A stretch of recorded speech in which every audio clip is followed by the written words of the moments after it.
Hello नमस्कार, आप सभी का मुकेश बैरागी एकेडमी में बहुत बहुत स्वागत है। आज का टॉपिक है अपना फर्स्ट ग्रेड के सेकंड पेपर के लिए फोर्थ यूनिट पढ़ रहे थे, जिसमें शिक्षा शास्त्र और पेडागोजी में फोर्थ यूनिट पढ़ रहे थे। उसमें आज का टॉपिक है अपना, कल संप्रेषण कौशल पढ़ लिया था, इसका उपयोग। आज का टॉपिक है शिक्षण प्रतिमान। ये टॉपिक है ना फर्स्ट ग्रेड के सभी स्टूडेंट्स के लिए उपयोगी है। और शिक्षण का टॉपिक है ना यूजीसी नेट की फर्स्ट यूनिट में भी लगा हुआ है, तो वहाँ भी उपयोगी है। वहाँ भी ये शिक्षण के दौरान शिक्षण अधिगम सामग्री तैयार करना, उपयोग करना, ये टॉपिक भी है। और शिक्षण का टॉपिक फर्स्ट यूनिट में लगा हुआ है, तो उसके उनके लिए भी उपयोगी है। तो पढ़ते हैं शिक्षण प्रतिमान। सबसे पहले है ना शिक्षण को देखते हैं कि शिक्षण का अर्थ क्या होता है। तो शिक्षण का अर्थ होता है सिखाना या फिर पढ़ाना। सिखाना या फिर पढ़ाना शिक्षण का अर्थ होता है ना। जो एक शिक्षक द्वारा छात्र को ज्ञान, कौशल या जानकारी प्रदान करने की प्रक्रिया है, उसे ही क्या कहते हैं? शिक्षण कहते हैं। जो है ना ज्ञान कौशल या जानकारी प्रदान करने की प्रक्रिया है, उसे ही शिक्षण कहते हैं। और शिक्षण में है ना एक अनुदेशन शब्द भी आता है, तो इसमें कंफ्यूज नहीं होना। शिक्षण का अर्थ तो है सिखाना या फिर पढ़ाना, और अनुदेशन का अर्थ होता है सूचना देना या फिर आज्ञा देना। सूचना देना या फिर आज्ञा देना। अनुदेशन शिक्षक तथा शिक्षार्थी के मध्य पाठ्यक्रमीय ज्ञान के आदान प्रदान की क्रिया है, यानी कि पाठ्यक्रम के ज्ञान के आदान प्रदान की क्रिया है अनुदेशन। शिक्षण एक निरंतर चलने वाली प्रक्रिया है। शिक्षण क्या है? एक निरंतर चलने वाली प्रक्रिया है, और जबकि अनुदेशन कक्षा में ही समाप्त हो जाता है। शिक्षण सामाजिक प्रक्रिया भी है, और शिक्षण जबकि अनुदेशन तो है ना कक्षा में ही समाप्त हो जाता है। कक्षा में होने वाला या सूचना देने वाला ज्ञान ही क्या है? अनुदेशन है। शिक्षण का क्षेत्र है ना विस्तृत होता है, यानी कि शिक्षण का क्षेत्र, शिक्षण एक सामाजिक प्रक्रिया है, अतः शिक्षण पद की सार्वभौमिक रूप से चलता है शिक्षण का कार्य, और विस्तृत है शिक्षण का क्षेत्र।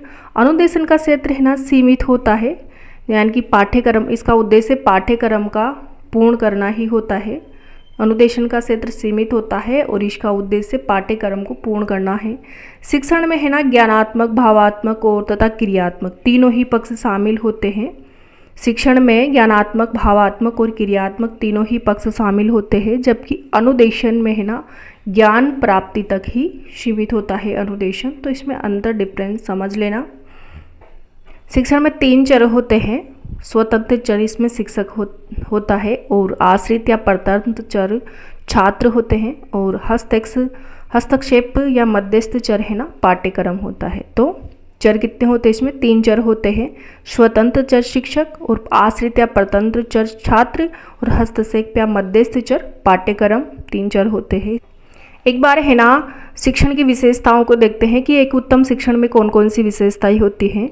तो शिक्षण में है ना अपेक्षित सूचनाओं का आदान प्रदान किया जाता है, प्रभावी नियोजन की प्रक्रिया होती है, छात्रों की क्रियाशीलता की उपस्थिति होती है, और प्रजातांत्रिक आदर्शों के अनुकूल है, सहानुभूति एवं दया पर आधारित है शिक्षण की प्रक्रिया, और निर्देशात्मक होता है। छात्र शिक्षक सहयोग करते हैं, सहयोगात्मक प्रक्रिया है, और छात्रों के पूर्व ज्ञान का उपयोग किया जाता है। इसमें उत्तम शिक्षण विधियों पर आधारित होती है। उत्तम शिक्षण की प्रक्रिया संवेगात्मक स्थिरता की उपस्थिति होती है, उपचारात्मक शिक्षण होता है, निर्धारणात्मक शिक्षण होता है, छात्र योग्यताओं का संवर्धन होता है, तथा शिक्षक की उपस्थिति दार्शनिक एवं मित्र के रूप में होती है एक उत्तम शिक्षण में, और प्रत्यक्ष अप्रत्यक्ष कक्षा का व्यवहार होता है। छात्र शिक्षक में माधुर्यपूर्ण संबंध होता है। तो कौन सी प्रक्रिया है? यानी कि उत्तम शिक्षण की विशेषताओं में से मतलब पूरी विशेषताएं देकर के गलत, सही है या गलत है, इनमें से क्वेश्चन आ जाता है। ये यूजीसी नेट के लिए भी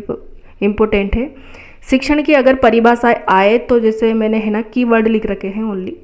तो अपेक्षित परिवर्तन गेज से संबंधित है, यानी कि है ना शिक्षण एक प्रकार का पारस्परिक प्रभाव है जिसका उद्देश्य दूसरे व्यक्तियों के व्यवहारों में अपेक्षित परिवर्तन लाना है। तो अपेक्षित परिवर्तन लाना है गेज के अनुसार, और दिशा निर्देश देने की प्रक्रिया है, यानी कि शिक्षण एक अंत प्रक्रिया है।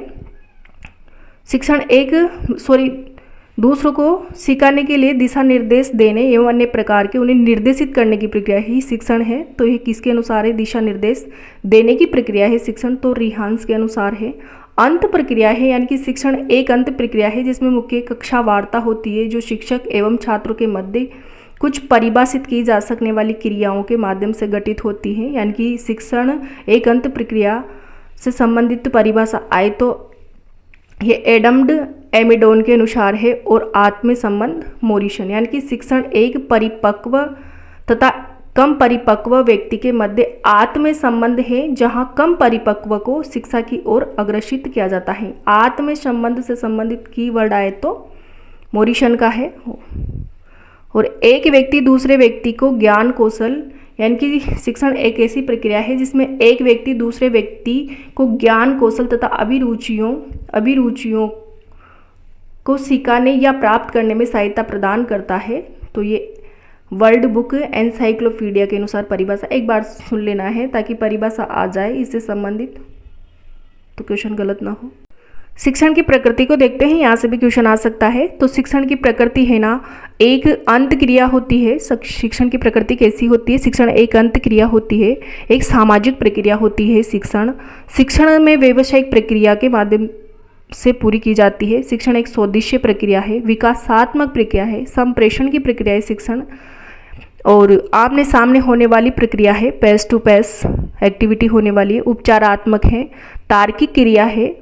शिक्षण तार्किक क्रिया है, मापन योग्य क्रिया है और सुधारात्मक प्रक्रिया है। शिक्षण क्या है? तो सुधारात्मक प्रक्रिया है, सतत प्रक्रिया है शिक्षण, और त्रिध्रुवीय प्रक्रिया है। यानी कि त्रिध्रुवीय में इसमें है ना स्वतंत्र चर शिक्षक, परतंत्र चर छात्र और हस्तक्षेप चर पाठ्य पुस्तक होते। तो त्रिध्रुवीय प्रक्रिया है शिक्षण। निर्देशन की प्रक्रिया है, इसमें गाइडेंस दिया जाता है, तो निर्देशन की प्रक्रिया है। उपचारात्मक प्रक्रिया है और अनौपचारिक प्रक्रिया है। शिक्षण औपचारिक रूप से भी शिक्षण प्रदान किया जाता है और अनौपचारिक रूप से भी। तो औपचारिक प्रक्रिया है, अनौपचारिक प्रक्रिया।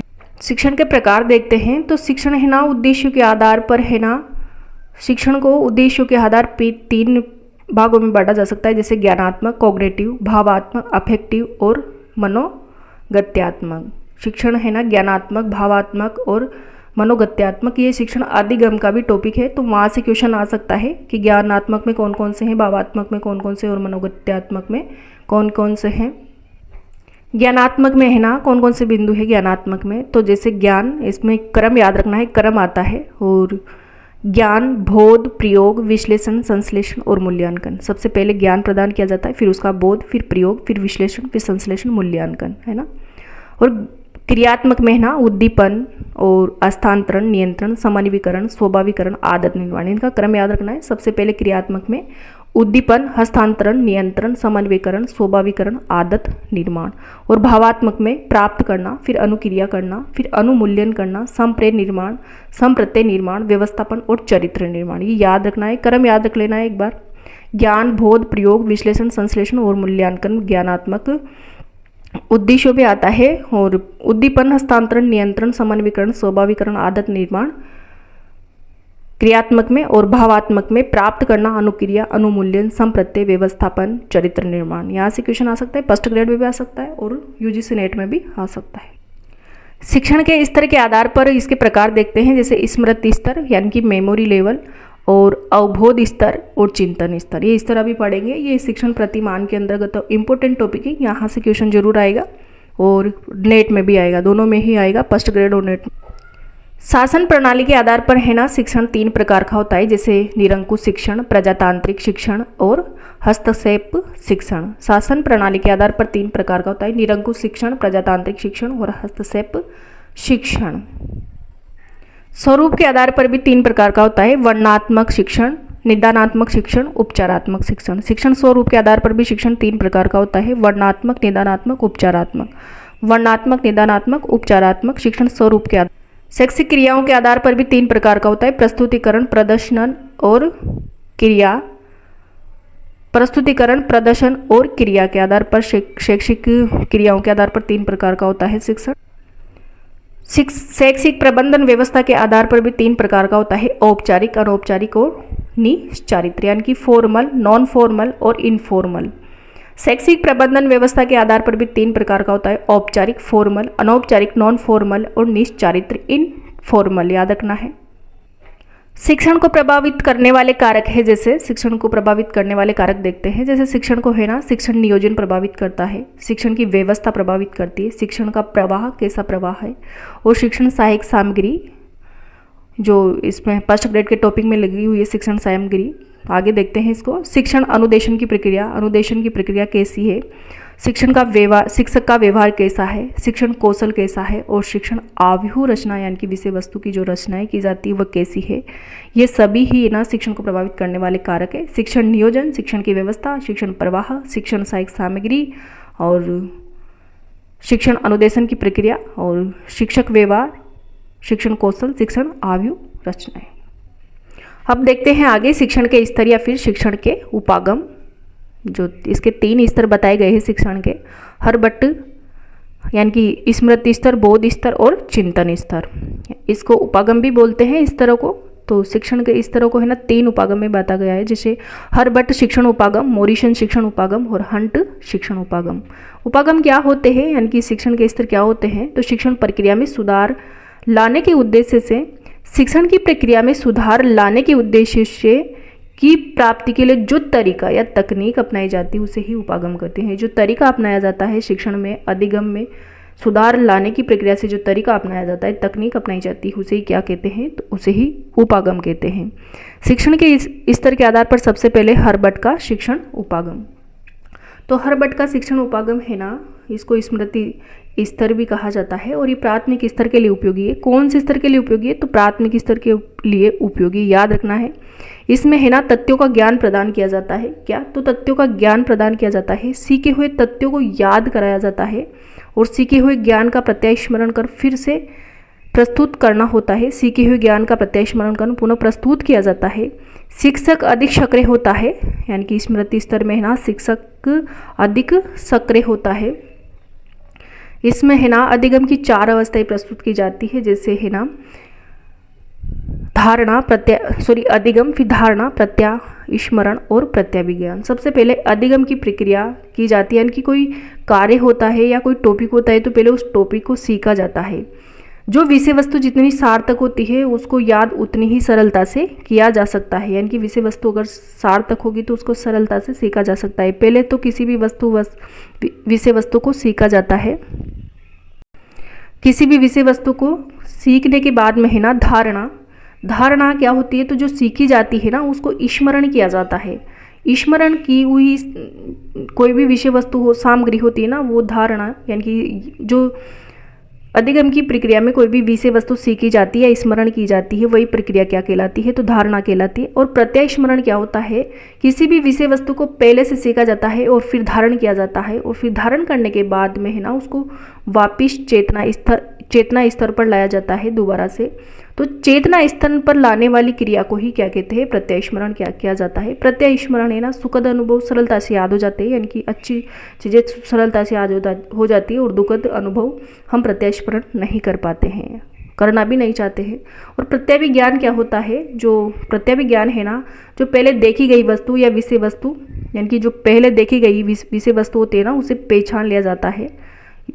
पहचानना ही क्या है, प्रत्याभिज्ञान करना है। तो याद रखना है अधिगम, धारणा, प्रत्यास्मरण और प्रत्याभिज्ञान। क्रम आ जाता है इसका, भाई कौन सा क्रम सही है गलत है। तो धारणा, पहले भी क्वेश्चन आ चुका है यहाँ से, अधिगम, धारणा, प्रत्यास्मरण और प्रत्याभिज्ञान, यानी कि पहले कोई विषय वस्तु सीखी जाती है, सीखने के बाद में उसे स्मरण किया जाता है धारणा, फिर दोबारा पुनः स्मरण किया जाता है तो प्रत्यास्मरण, और फिर उसको समझ लिया जाता है, देखते ही उसको पहचान लिया जाता है। यानी कि ये टॉपिक अगर आपने पहले पढ़ लिया है तो उसको देखते ही आपने समझ लिया है, विषय वस्तु को पहचान लिया है, तो ये क्या है, प्रत्याभिज्ञान है। और फिर से अगर आपको यह लर्न हो गया है तो प्रत्यास्मरण है।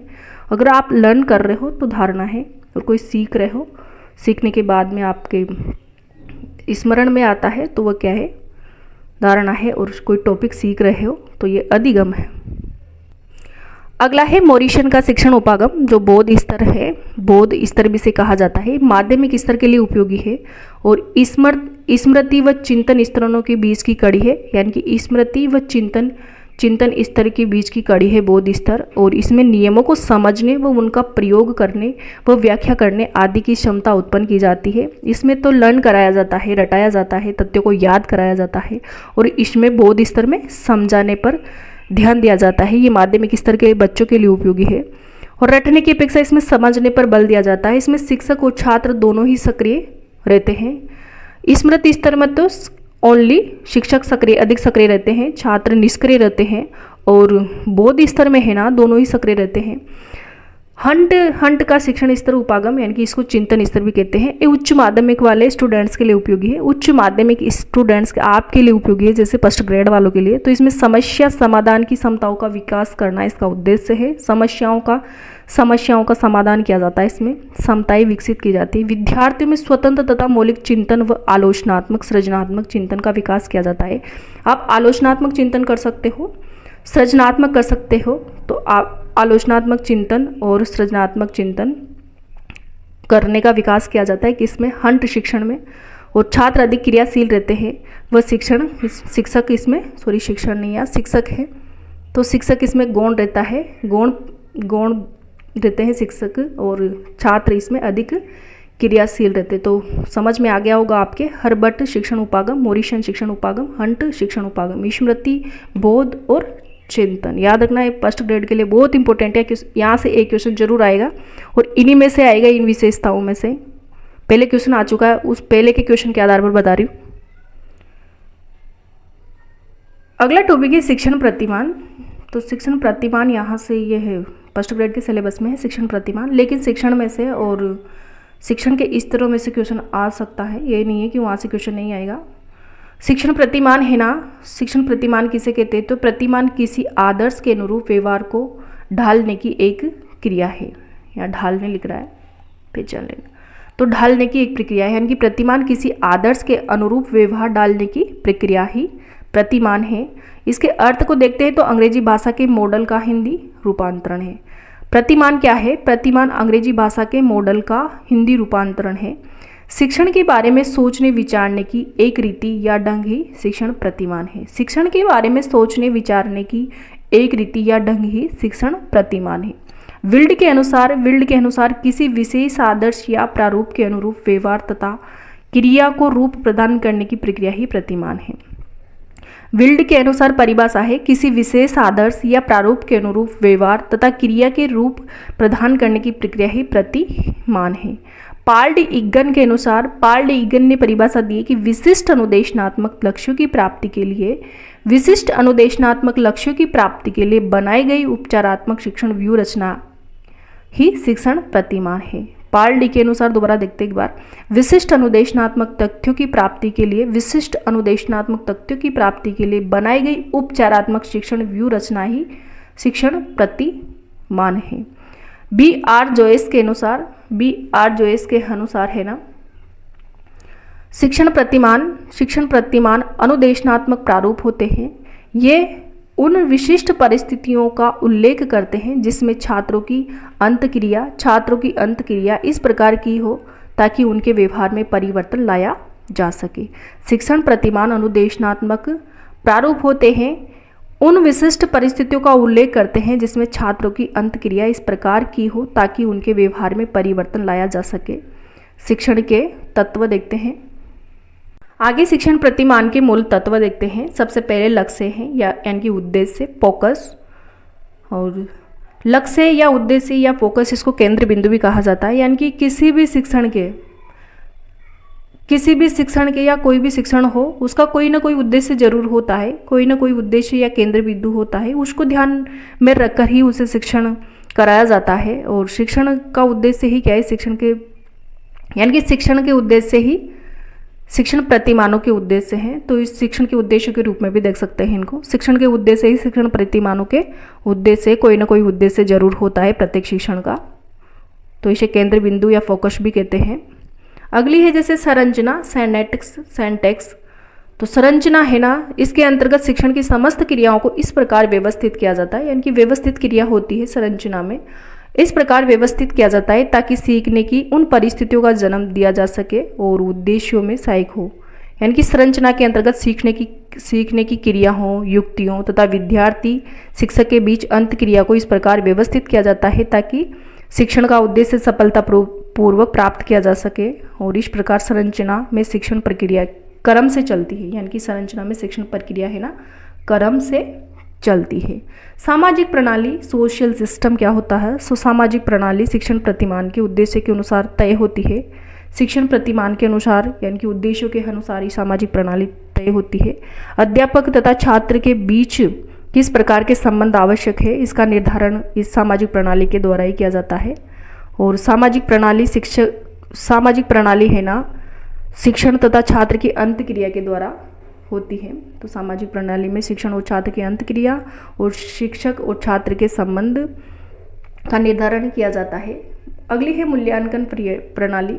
मूल्यांकन प्रणाली इवैल्यूएशन सिस्टम, ये क्या होता है? तो इवैल्यूएशन सिस्टम है ना इस इवैल्यूएशन सिस्टम है ना शिक्षण के उद्देश्य प्राप्त हुए या नहीं हुए हैं, इस प्रकार यानी कि शिक्षण कार्य सफल हुआ है या नहीं हुआ है, इसकी जानकारी के लिए मूल्यांकन किया जाता है। प्रत्येक प्रतिमान का है ना मूल्यांकन प्रणाली अलग अलग होती है। प्रत्येक प्रतिमान का उद्देश्य भी अलग अलग होते हैं, यानी कि सभी प्रतिमान है ना जो भी सिलेबस में दिए गए हैं तो उनके उद्देश्य और उनका मूल्यांकन प्रणाली सबकी अलग अलग है। और मूल्यांकन के द्वारा है ना शिक्षण प्रक्रिया में सुधार लाया जाता है। शिक्षण प्रक्रिया में सुधार लाने की प्रक्रिया ही मूल्यांकन की प्रक्रिया है। मूल्यांकन लिखित और मौखिक दोनों प्रकार से होता है, तो ये ध्यान रखना है, लिखित और मौखिक दोनों प्रकार से मूल्यांकन किया जा सकता है। आगे देखते हैं शिक्षण प्रतिमान की 6 रूपरेखाएं होती है।